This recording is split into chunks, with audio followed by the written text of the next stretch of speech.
Hi everyone, প্রথমেই জানাই সবাইকে গুড মর্নিং। তো আজকে আমার হঠাৎ জানি না কি মনে হলো, আমি সকাল সকাল উঠে বেরিয়ে পড়েছিলাম হাঁটতে। তো সকালের ওয়েদারটা তোমরা সবাই জানো যে কতটা ভালো হয় হাঁটার জন্য।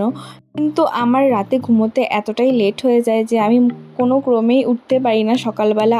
আর জানো তো সকালবেলা ওঠার আমার একদমই অভ্যেস নেই, কিন্তু জানি না আজকে কি হলো, ভাবলাম যে উঠে পড়েছি যখন তাহলে হেঁটে আসি। আর তোমাদের একবার দেখাই, এই জায়গাটা দেখো, হাঁটার জন্য একদম পারফেক্ট। এটা আমার বাড়ি থেকে মিনিমাম ওই 5 মিনিট দূরে, তো আমি এসেছিলাম ওখানে হাঁটতে। তো এতটাই শান্ত পরিবেশ না যে কি বলবো। তো এখানে আমি হেঁটেছিলাম অনেকটা, প্রায় 1500-2000 স্টেপের মতো হেঁটে আমি এখানে বসেছিলাম। তো বসে থাকতেও আমার খুব ভাল লাগছিল।